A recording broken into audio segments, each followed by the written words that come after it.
Esralı İlmekler YouTube kanalıma hoş geldiniz. Bugün sizlerle müşterimin bir isteği üzerinde piyano deseni olan bir çanta tasarlayacağız.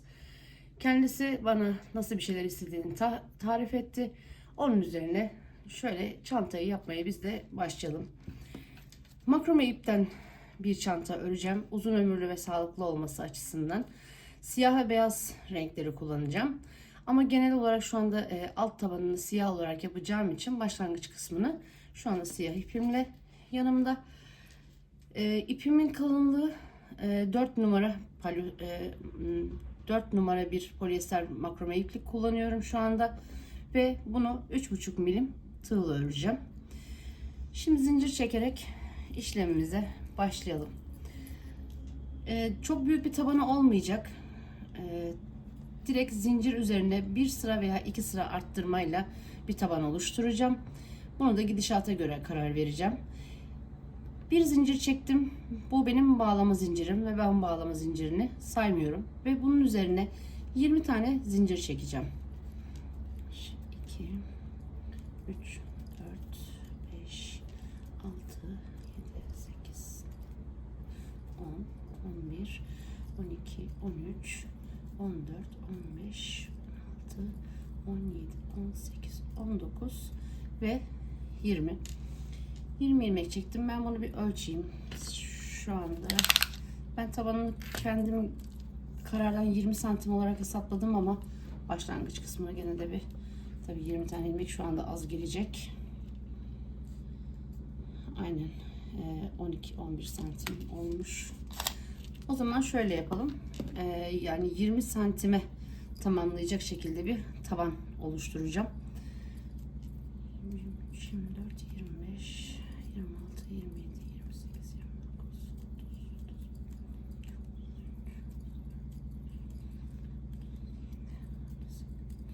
40. Şu anda bir 40 tane ilmek çektim. Bu tahmini yetecektir zaten. Hatta bu sefer de fazlası bile var.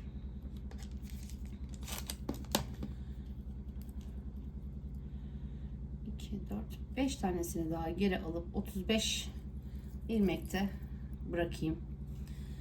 Şimdi dediğim gibi ufak bir taban oluşturacağım. Çok aşırı büyük bir oval taban olmayacak. Sadece 1-2 sadece sıra arttırarak bir taban oluşturacağım. İlmeğimi zincirimi çektikten sonra arka tarafına doğru çeviriyorum. Siyah iple çalışıyorum ama bunda artık şimdi çantayı hazır tasarlanmış önümde bir örnek olmadığı için bu şekilde yaptım. Belki bir ileriki zamanda farklı bir renkte de çalışabilirim. İlmeklerimi ters çevirdim ve arka kısımlarında görünen tek çizgilere çalışacağım. Tek çizgileri alarak sıra sonuna kadar sık iğne yapacağım. Tabi bunu arka taraflarından bu şekilde ilmekler alarak yapmak zorunda değilsiniz. Normal her zaman yaptığımız gibi ilmeklerin ilk önce bir kanadını sonra döndüğümüz zaman diğer kanadını da alarak aynı işlemi yapabilirsiniz. Hangisi kolayınıza gelirse. Görüntü olarak bu biraz daha temiz bir görüntü yarattığı için tercih ediyorum.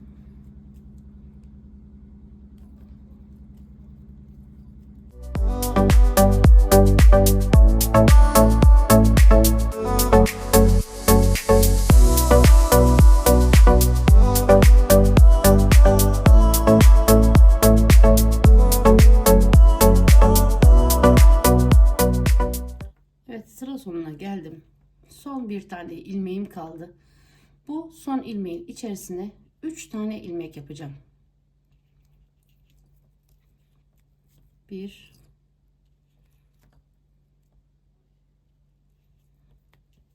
2 ve 3. 3 ilmeği yaptıktan sonra örgümü bu sefer zincirimin diğer tarafından örerek devam edeceğim.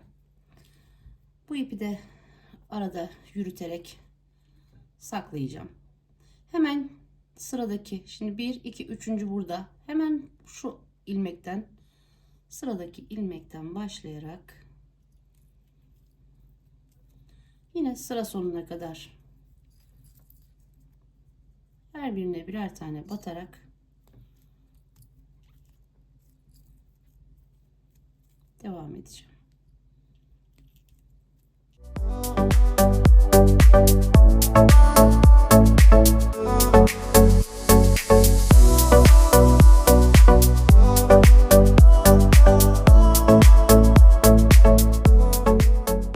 Evet, sıra sonuna kadar geldim. Şimdi son 2 ilmeğim daha var. Onları da yapacağım. Ve 3 tane arttırmayı bu son ilmekten sonra ilk başta bir zincir çekerek döndüğümüz zincir tepesine yapacağım ki buraya yaptığım zaman biraz daha bir yamuk görüntü oluyor. Şu en son, yani dönüşte çektiğimiz o bir zincir bırakıp dönüyoruz ya, oraya şu şekilde, şöyle daha net bir şekilde göstereyim. Şöyle son ilmeğe kadar yaptım. Tam karşılığı bu.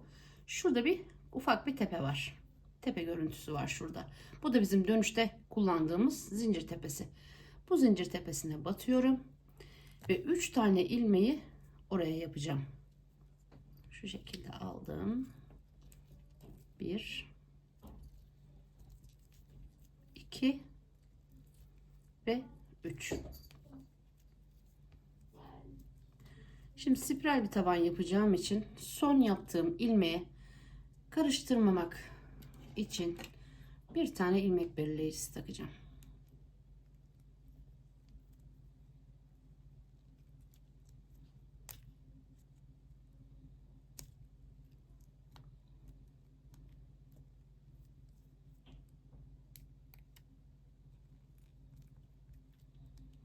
İlmek belirleyicimi taktım. Şimdi spiral göreceğim dediğim gibi. Hemen ilk baştaki ilmekten başlayarak köşede arttırma yaptığım şu 3 tane ilmeğin olduğu yere gelene kadar yine her ilmeğe birer tane batarak geliyorum.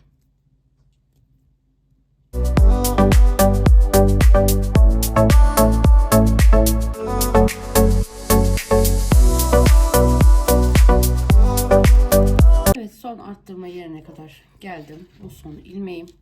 Gördüğünüz gibi köşede 3 tane ilmek yaptırmıştık, arttırmak için 3 tane ilmek aynı deliğin içine batmıştık. Şimdi o 3 ilmekten her birinin içine ikişer tane, yani çift batıyorum. Altta 3 tane yaptığım ilmeği her birine çift batarak altıya çıkarıyorum. Bu ikinci çiftim. Bu da üçüncü çiftim. Şimdi sıra sonuna kadar yine diğer arttırma yaptığım köşeye gelene kadar her birine birer tane batarak devam ediyorum.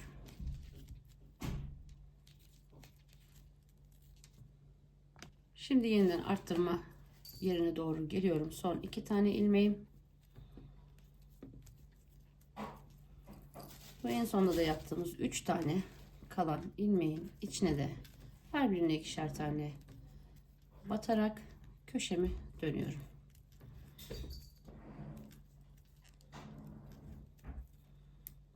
Şimdi işaretimi alıyorum.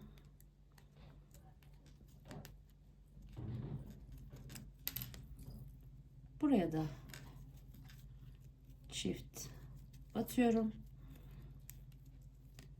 Ve çift battıktan sonra işaret belirleyicimi ikinci, yani en son ilmeğe, arttırma yaptığım ikinci ilmeğe takıyorum. Ve tekrar yine her birine birer tane batarak köşedeki arttırmaların olduğu yere kadar devam ediyorum. Orada da bir arttırma daha yapacağız. Ondan sonra bir ölçeceğiz ve yukarıya doğru çıkacağız.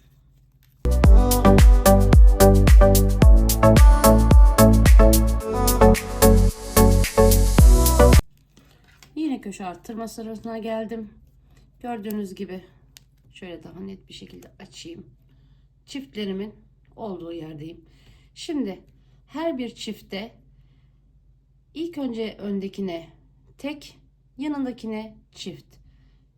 Buna tek, buna çift, buna tek, buna çift olacak şekilde 6 tane olan ilmeğimi 9 taneye çıkartacağım. İlkine tek batıyorum. Yanındakine, ikincisine çift. Bir tane tek batıyorum. Yanındakine çift.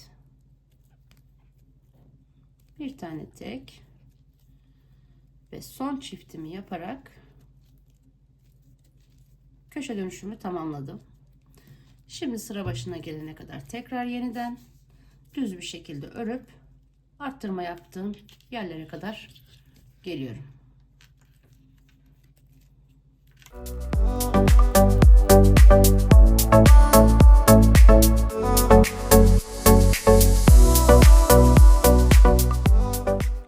Arttırma köşesine geldim. Aynı diğer köşede yaptığım gibi çiftlerin her birine ilkine tek, ikincisine çift, ilkine tek, çift, tek ve son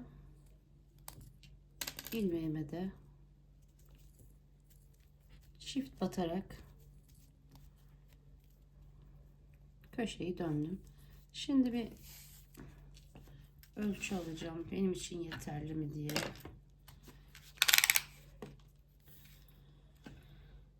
Şu anda 25 santim olmuş. Bir tur daha arttırayım. Bir tur daha arttırdıktan sonra taban arttırmasını bırakacağım. Yine son ilmeğe işaretimi taktım. Arttırma yerine gelene kadar her birine birer tane batarak devam edelim.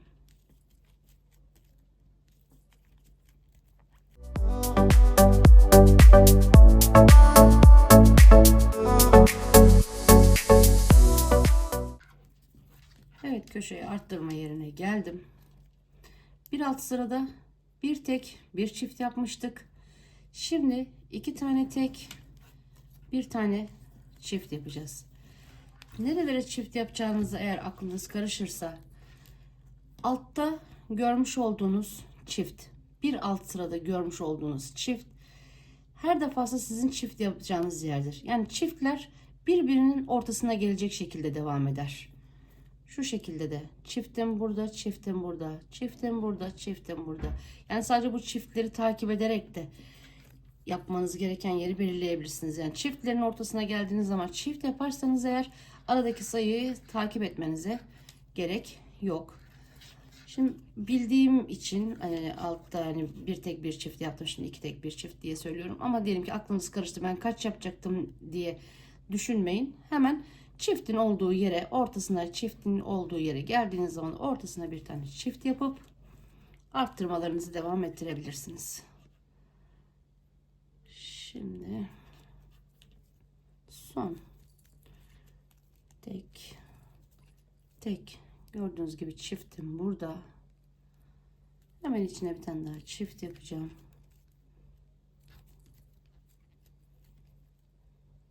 Ve tekrar sıra başına kadar her birine birer tane batarak yine devam ediyorum.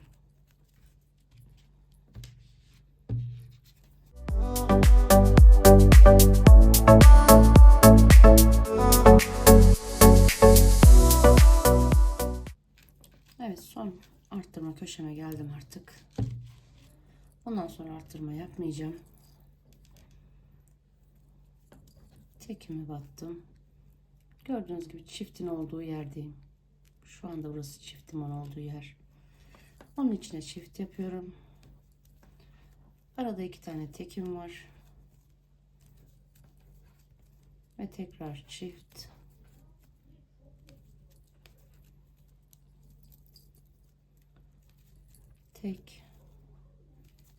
Tek ve ilmek belirleyicinin olduğu yere de çift yapıyorum ve artık tabanımı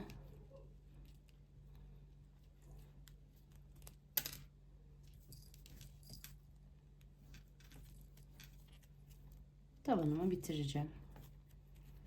Yani bitireceğim derken arttırma işlemini bitireceğim. Bundan sonra artık hiç arttırma, eksiltme yapmadan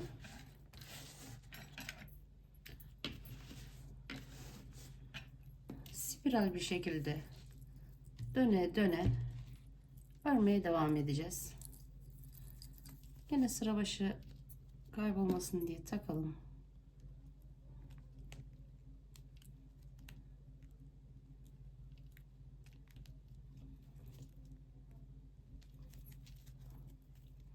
Bundan sonra artık köşelere geldiğimiz zaman da değişmeyecek işlemimiz.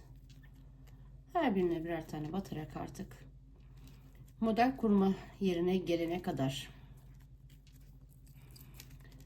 yani piyano modelini koyacağım yere gelene kadar spiral bir şekilde düz her birine birer tane sık iğne batarak örmeye devam edeceğim.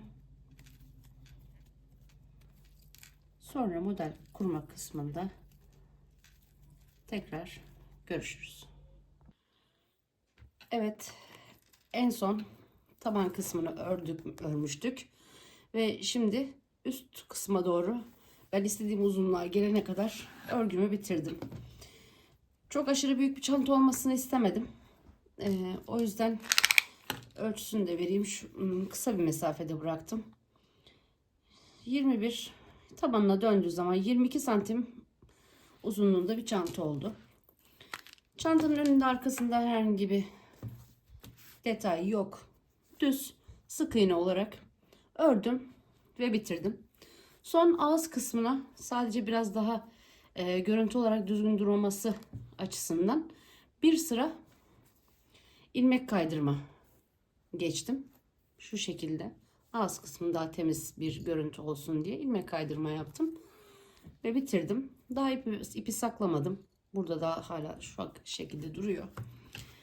Şimdi piyano görüntüsünü verebilmek için ekstradan ayrı bir parçayla üzerine işleyerek bir piyano tuşlarının desenini çıkardım.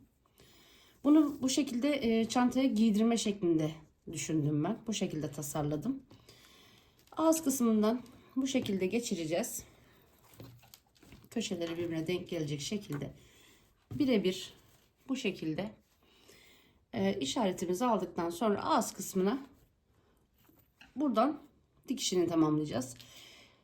Dikimini yapmadan önce bu piyano tuşlarını nasıl yaptığımı sizlere göstereyim. Çok pratik bir şekilde bunları da yapacağız. Gözünüzü korkutmasın duruşu.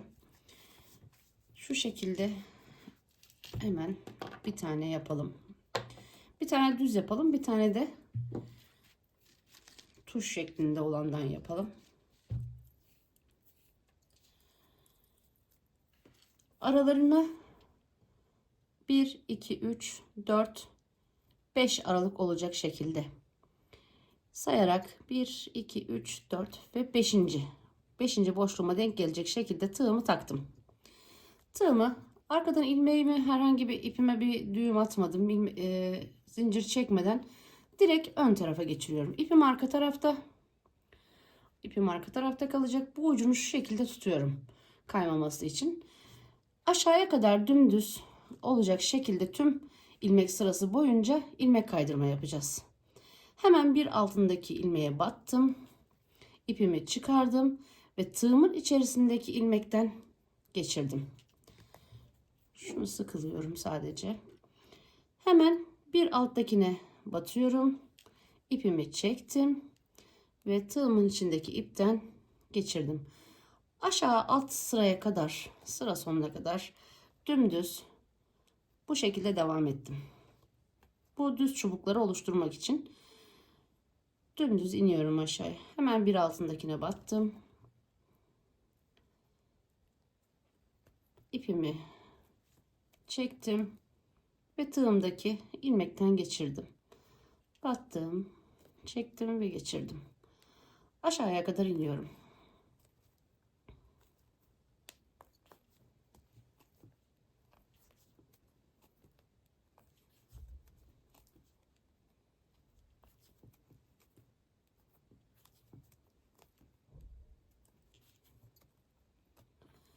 Şimdi düz çizgilerimi aynı bu şekilde yaptım. Bu arkadaki ipleri de saklayarak birleştirdim. Şimdi düzleri bu şekilde yapacağız. Hemen şimdi bu benim için biraz bir fazlalık olacağı için ben gösterebilmek adına şu anda bir tane yapıyorum. Hemen buradan size tuşların dönüşünü nasıl olduğunu anlatayım. En son alt kısma geldikten sonra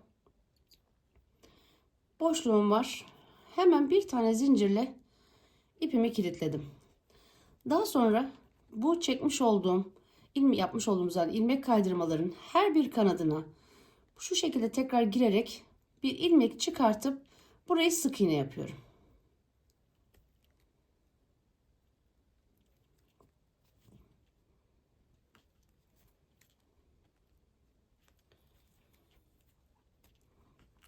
Bir,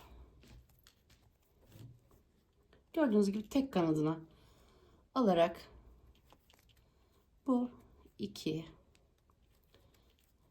3 8 tane veya 7 tane, bu sizin öreceğiniz parçanın uzunluğuna göre değişir. Ben az kısmına sadece bir parçasını yapacağım için kısa tuttum. Bu beyaz parçayı daha uzun yapıp siyah parçayı da uzun yapabilirsiniz. Veya bunu biraz daha kısa yapabilirsiniz. Bu tuşları belli aralıklarla, sıralıklarla koyabilirsiniz. Ben bir düz bir tek olarak koydum. Bunu daha değiştirebilirsiniz de. Tuşların kısa uzun yapabilirsiniz. Bunlar sizin isteğinize kalmış. Ben sadece yapabilme yöntemini size gösteriyorum.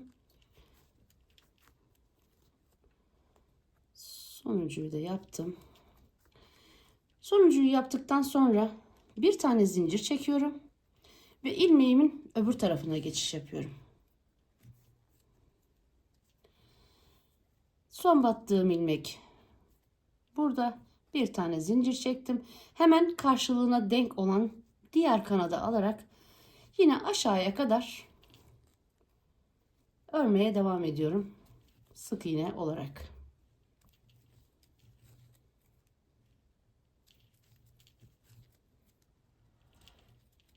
Çok pratik bir şekilde burada piyanonun tuşlarını oluşturmuş olduk. En sonuncuyu da yaptım. Bir tane zincir çekiyorum. Zincirimi çektikten sonra bu ipi kestikten sonra arkadaki iple isterseniz uçlarını birbirine birleştirebilirsiniz. Ben şu şekilde kestikten sonra bu şekilde elimle dümdüz tuttum. Aynı hizaya getirdim. Aynı hizaya getirdikten sonra çakmakla uçlarını yaktım ve hizasında gelecek şekilde yapıştırdım. Aynı şekilde buradaki ucu da çekip yanına yapıştırarak hem temiz bir görüntü hem de ekstra bir kabarıklık olmadan, bir düğüm izi olmadan ipimi de rahatlıkla saklamış oldum. Tuşların yapımı da bu şekilde. Dediğim gibi bunu istediğiniz gibi bunu genişletebilirsiniz, daraltabilirsiniz. İsterseniz komple bu çantayı bu şekilde yapıp sonradan yine aynı şekilde üstüne bu işlemeyi yapabilirsiniz. İsterseniz siyah olur, üzerine beyaz çalışırsınız. Bu tamamen sizin isteğinize kalmış. Şimdi çantamın ufak bir detayı daha var. Onun için de ilk önce şu askısını da bir göstereyim. Düz bir askı yapmayı tercih ettim.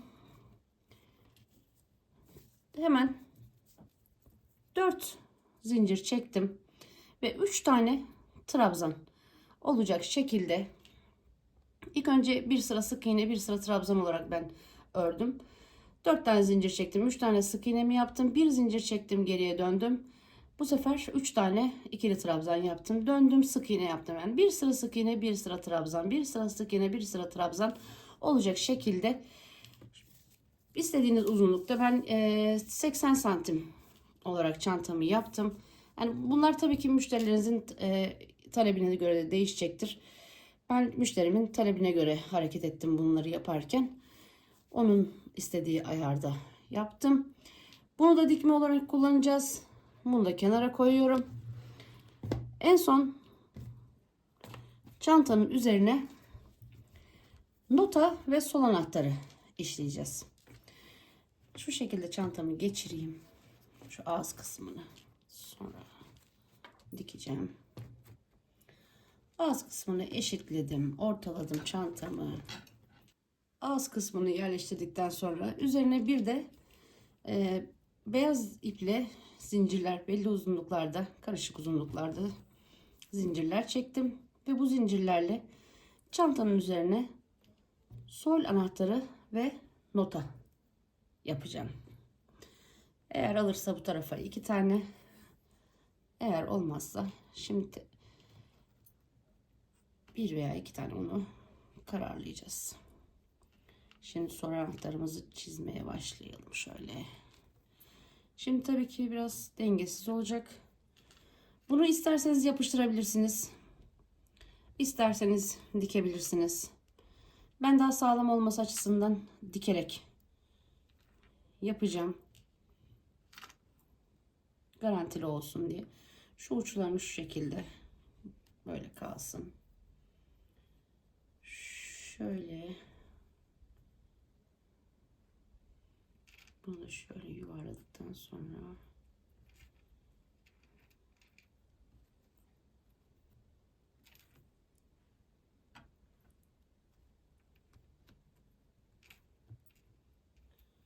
bu biraz uzun olanmış, kalsın.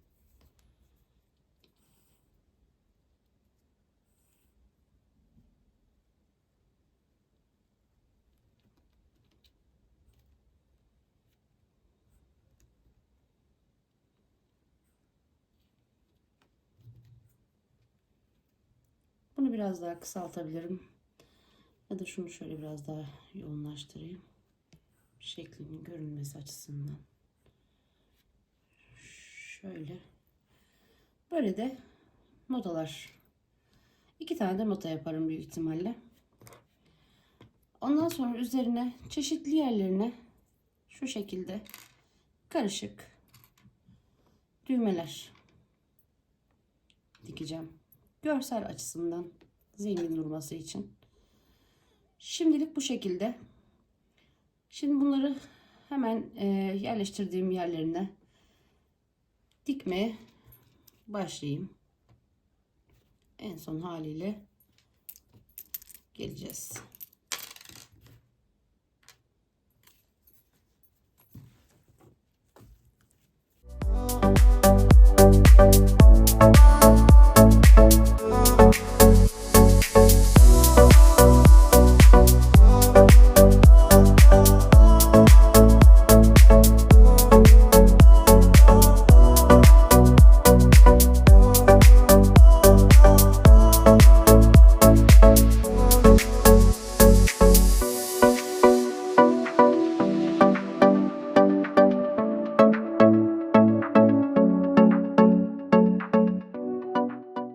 Evet, ağzını bu şekilde diktim. Bu alt kısmını, açık olan kısmını, alt kısmından da isterseniz bir dikiş atabilirsiniz. Ben şu an için bunu düşünmüyorum. Ama üstündeki işlemleri yaptıktan sonra buna son bir kez de karar vereceğim. Şu beyaz parçanın ben ölçülerini söylemedim. Dediğim gibi en başta da hani bu kısmın genişliği sizin yapacağınız çantanın boyutuna göre değişiklik gösterecektir. Sadece önemli olan bu ağız kısmına geçirme olduğu için hani dilerseniz tabii geçirme de yapmayabilirsiniz. İster beyaz ipinizi buradan takıp buradan tekrar uzatabilirsiniz. Bu tamamen size kalmış bir şey. Ama ben üstündeki işlemeleri çok daha kolay yapıp hani saklamalarını falan içeride temiz bir görüntü kalması açısından ben bu şekilde yapmayı tercih ettim. Bunun genişliğini de aynı şekilde çantanın genişliği boyunca 1-2 ilmek zincirini fazla çektim. Daha doğrusu deneyerek de bunu yapabilirsiniz. Ağız kısmına ölçerek, zinciri çektikten sonra ölçerek geçip geçmediğine karar verdikten sonra istediğiniz genişliğe gelene kadar örüp üzerine giydirebilirsiniz. Şimdi üstündeki şu ip saklamalarını halledeyim. Ondan sonra üstündeki süslemelerini yapalım.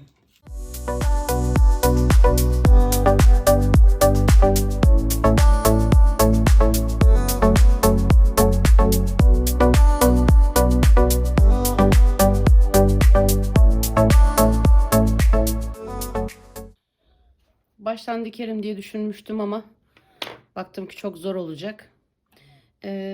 Şu şekilde bir yapıştırıcıyla, kuvvetli bir yapıştırıcıyla, bu punch yapıştırıcıları olur. Yani kumaş yapıştırıcısı olur, artık ne olursa. Şekillerini verdim. Güzelce yapıştırdım ve şu anda iğnelerle tutturdum şeklini sabit korusun diye. Biraz beklemesi gerekiyor. Bir yarım saat kadar falan beklemesi gerekiyor. Bekledikten sonra iğnelerini çıkartacağım. Son süslenmiş hali bu şekilde. Geriye bir tek askı kısmını dikmesi kalacak. O da bu kuruma işlemi tamamlandıktan sonra onu da gerçekleştireceğim. Düğmeleri de aynı şekilde yapıştırdım ama düğmeler eğer tutmazsa düğmeleri bir dikebilirim. Onu duruma göre bakacağım. Yapışıp yapışmama durumuna göre bakacağım. Şimdilik böyle. Evet, çantamın son haliyle karşınızdayız. Bütün süslemelerim bitti. Askısı kalmıştı. Askısını da diktim. İç tarafından dikişini yaptım. Dışarıdaki beyaz görüntüde bir bozukluk olmasın. Hani görüntü kirliliği olmaması adına içeriden dikişimi attım. Çantamın son hali bu şekilde. İç hacmi oldukça geniş oldu. Küçük gibi duruyor ama oldukça geniş bir çanta oldu. Süslemelerim de güzel bir şekilde yapıştı. Yapıştırıcıdan bir sıkıntı yaşamadım. Düğmelerim de yapıştı. Zincirlerim de yapıştı. Eğer çantamı beğendiyseniz, sizlerle benimle beraber bu çantayı ördüyseniz kanalıma ücretsiz bir şekilde abone olarak bana destek olabilirsiniz. Ve bir like atarak beni destekleyebilirsiniz. Herhangi bir sorunuz olursa yorumlardan bana rahatlıkla yazabilirsiniz. Size mutlaka dönüşünü yapacağım. Yepyeni bir projede tekrar görüşmek dileğiyle. Hoşça kalın diyorum.